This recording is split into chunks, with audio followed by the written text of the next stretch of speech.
Okay mga idol, ang ituturo ko sa inyo ay kung paano i-trace ang connection ng 5 terminal power window switch. So ito yung example na power window switch. So meron siyang 5 wire. Okay. So paano mo malalaman dyan kung alin yung papunta sa motor, alin yung supply na galing sa on, at kung alin yung supply na galing sa master switch. Okay, so yan ang ituturo ko. So gagamit tayo ng digital multimeter. Okay. Unang gagawin is hanapin nyo muna yung mga wire na mayroong continuity. Okay. So dito sa digital multimeter ko, yan. Pag may continuity, kasi naset na to sa continuity. Pag may continuity, magbabago yung number niya. Pag walang continuity, balik siya sa 1. Okay. Yan. So, dito tayo. So, hanapin muna natin yung mga wire na merong continuity. Okay, isa-isayin natin ha. Ito muna sa isa.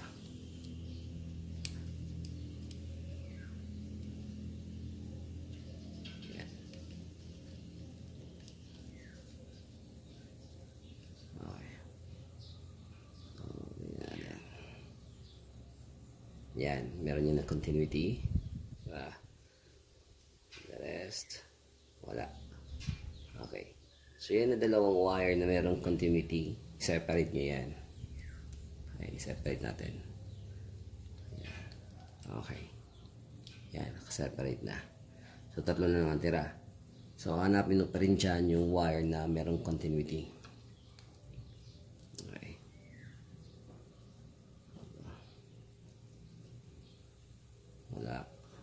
Wala. Meron. Yun. So, yan. So, separate mo yun yung dalawang yan. Okay. So, ang natira, isa. Okay. Yan natirang yan. Yan. Yan yung magiging supply na galing sa ignition switch or yung supply na galing sa on. Okay. So, ito na yun, isang yan. Tandaan nyo na yung isang yan. Okay. Yan. So, ito, nakabukod na yung dalawa na parehas na merong continuity.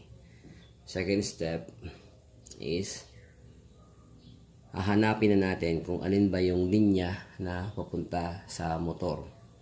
Okay. Ang magiging common naman natin na linya dito, itong tira. Ito yung galing sa ignition or sa key on. So, yan ang magiging common connection natin.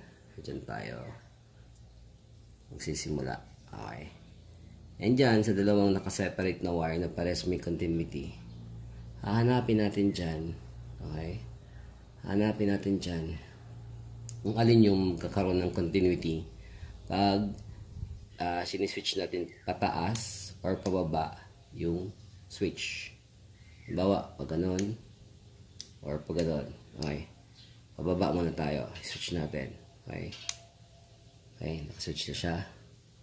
Ayan, dito tayo. Tingnan natin kung alin yung may continuity. Yan. Okay.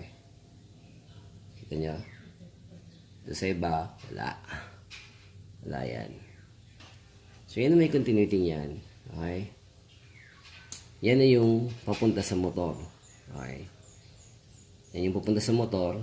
At yung kasama niyang tira, yun yung papunta sa galing sa master switch or yung pinaka ground na. Okay. Tandaan nyo ha. Ito na yung papunta motor. Okay. Ito yung galing sa master switch or negative. Okay. Sa kabila naman tayo. Itataas naman natin yung switch. Okay. Ngayon, tingnan natin dito sa dalawang nakaseparate na may continuity din kanina. Kung alin na magkakaroon ng continuity dito sa key on na wire. Okay, tingnan natin. Yan. Yun. So, mangyari, itong may continuity, ito na yung pupunta sa motor. Okay. So, ipagsasama natin yung dalawang sa motor. Yan. Anong yan. Okay. And, itong dalawa na natira, yan yung galing sa master switch.